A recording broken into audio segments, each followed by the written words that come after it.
안녕하십니까. 2020년 9월 28일 최병목의 팩트 시작하겠습니다. 오늘 아침 중앙일보를 보니까 노무현 정부 때 전직 고위 정보 당국자들, 이분들 인터뷰를 했더군요. 그 인터뷰 내용에 보면 사실은 상당수의 내용들이 제 생각하고 아주 비슷하다.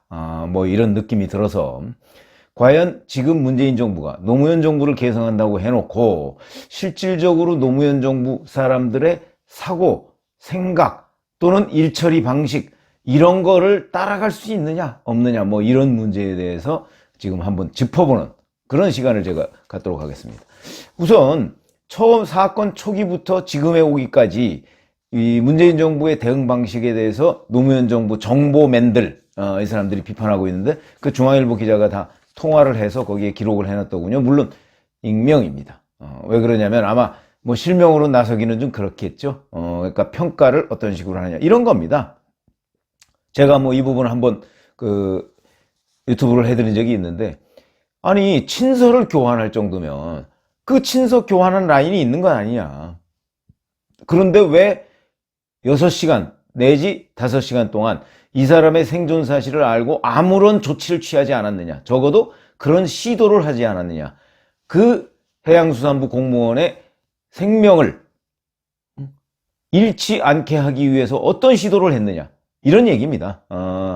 A씨라고 나와 있는데 이 사람은 문재인 정부가 굉장히 무계획적으로 대응한 게 여실히 드러났다.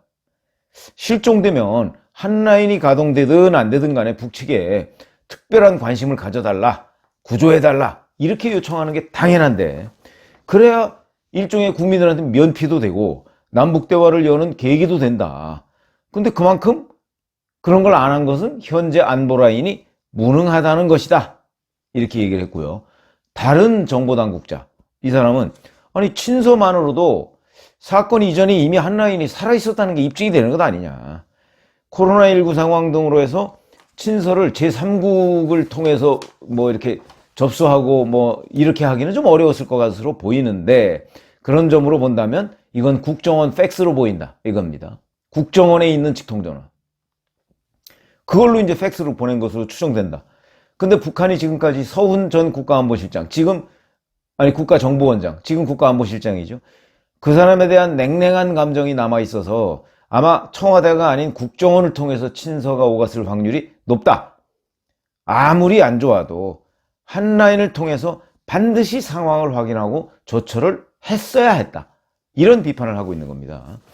거기다가 더군다나 이 고위 정보당국자는 또 이런 얘기를 하고 있습니다. 대통령한테 이튿날 아침 8시인가 그 즈음에 보고를 했다고 하죠. 대면 보고를.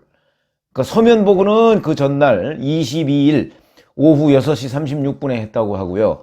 대면 보고는 아침 한 8시 가까이 돼서 했다고 하는데, 실제 새벽 1시쯤에 NSC 관계장관 회의를 열었다고 합니다.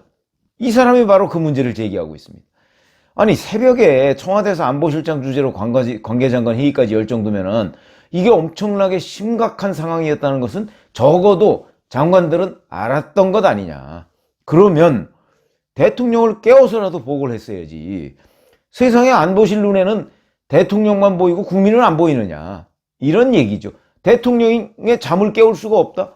안보적으로 굉장히 중요한 상황이 벌어졌는데도 불구하고 대통령의 잠을 깨울 수 없다는 것 때문에, 그것 때문에 보고를 안 했다? 그럼 전쟁 나도 보고 안 할 것이냐? 이런 문제가 제기되고, 이게 저희 생각하고 거의 다름이 없습니다. 또 하나, 자, 이거는 이 정보 고위 당국자는 또 북한의 그 계획을 분석을 했습니다. 북한이 매우 정교하고 치밀하게 계획을 준비한 정황 이런 게 보인다. 그런 점에서 본다면 문재인 정부는 우왕좌왕하고 그런 점으로 봐서 결국은 김정은이 손바닥 위에서 놀아나는 꼴이다 이런 얘기를 했고요. 앞서 얘기한 첫 번째 얘기한 그 정보당국자는요, 그 북한이 이제 이 일을 사고를 치고 나서 그 통전부 통일전선부 명의의 통지문을 통해서 대단하게 미안하게 생각한다 어쩌고저쩌고 그런 식으로 얘기해서 문재인 대통령의 어려운 입장을 조금 완화해 줬다.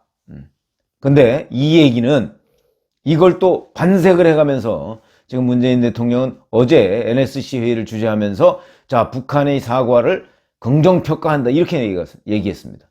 그러면 그것은 결국은 북한으로 하여금 남한 정세는 우리가 어떤 태도를 보이냐에 따라서 쥐락펴락할 수 있다. 이런 잘못된 메시지를 주는 것이다.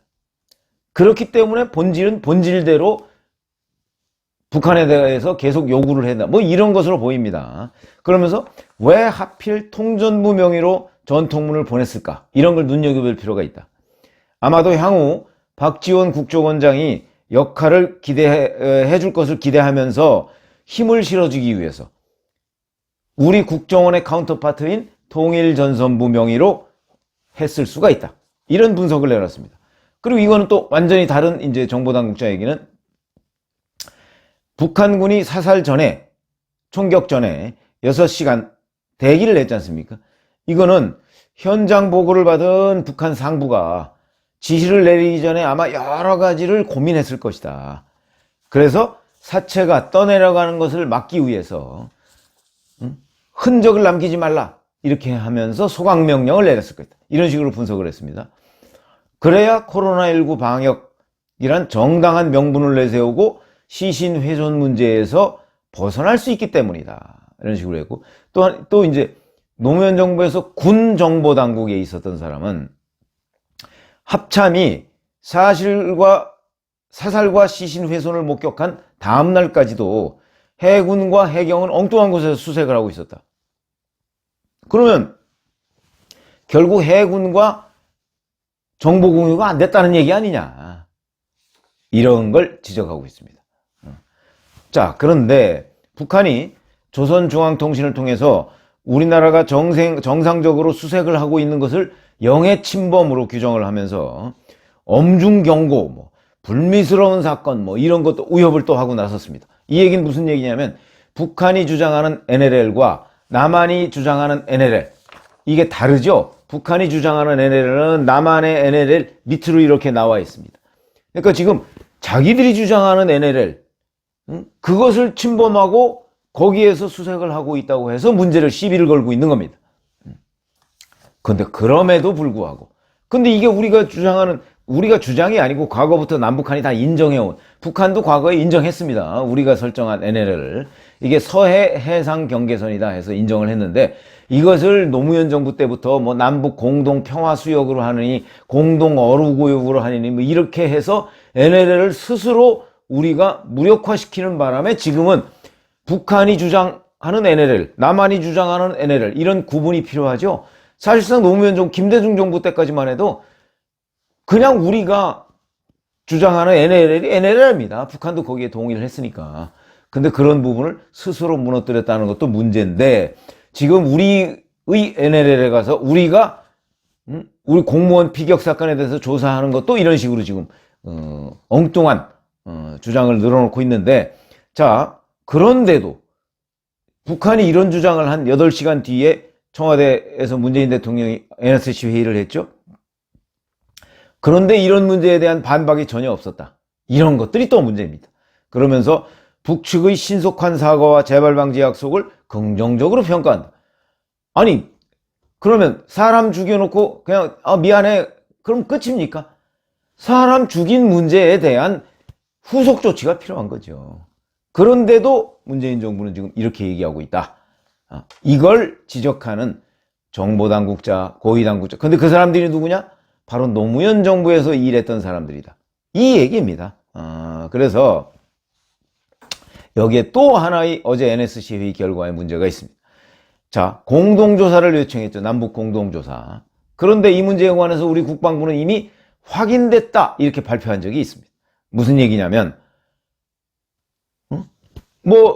22일 오후 3시 30분 정도에 처음으로 북한 어업지도선이 이 해양수산부 공무원을 접선을 했고, 만났고, 그래서 끈으로 묶어서 예인을 하다가 2시간 정도 놓쳐서 다시 수색을 했고, 그 다음에 이제 나중에 시신에 총격을 가했고 시신을 불태웠다. 이런 것이 확인됐다. 이렇게 얘기를 했습니다. 확인됐다. 그럼 우리 조사로서는 이미 대개의 얼개가 끝난 겁니다. 그런데도 이렇게 얘기합니다. 어제 NSC는 남북 각각의 조사 결과에 구애되지 않고 사실관계를 밝혀내기를 바란다. 자, 이렇게 얘기하면서 공동조사를 요청했습니다.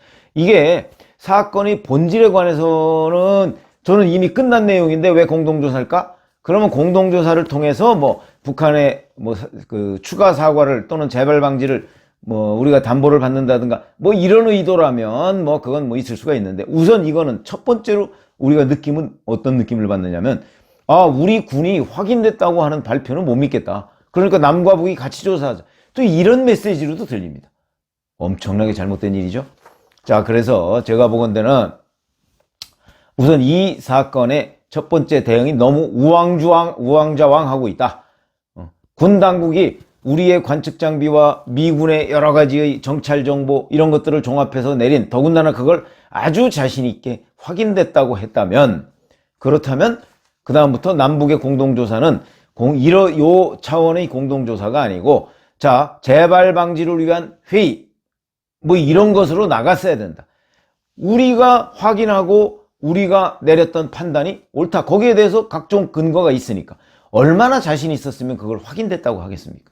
그런 점으로 본다면 너무나 우왕좌왕하고 있고 이 사건의 본질을 망각하고 있다. 이렇게 지금 얘기를 할 수가 있고요.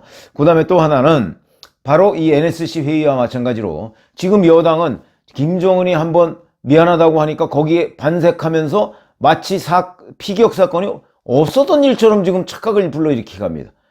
우리 국민을 상대로 이런 식으로 본질을 호도하면 안 됩니다. 이건 대단히 잘못된 겁니다. 무슨 얘기냐면, 자, 피격 사건이라고 하는 것은 현재고, 그 다음에 앞으로의 남북관계, 이건 미래입니다. 현재의 문제를 해결하고 나서 미래를 설계해야 되는 거 아닌가요? 그런데 지금 문재인 정부는 미래 남북관계가 혹시 나빠지지 않을까 해가면서 현재를 희생하고 있습니다. 엄청나게 잘못된 일이죠. 우리 현재의 문제가 훨씬 당면한 문제가 중요한 거 아니겠습니까? 이 문제를 해결하고 나서 그 다음에 미래를 어떻게 설계할 것인가, 이게해서 남북 간의 대화를 하는 게 맞는 것이죠. 그러니까 미래를 위해서 현재를 희생하는 정책은 대단히 잘못된 정책이다 하는 것을 문재인 정부가 알아야 하고, 그런 점에서 본다면 바로 문재인 정부가 롤 모델로 삼고 있는 노무현 정부, 거기에 정보 당국자들조차 지금 문재인 정부의 대응에 대해서 동의할 수 없다, 이건 이렇게 잘못됐다, 이렇게 지적하는 부분, 이 부분을 문재인 정부의 안보 통일 고위 당국자들이 뼈아프게 반성을 해야 된다. 근데 그렇게 반성하는 기미가 지금 보이지 않죠. 이런 문제는 반성을 안 하면 반성을 하도록 우리 국민들이 촉구를 해야 되는 상황이 남아있다. 자, 이렇게 봅니다. 감사합니다.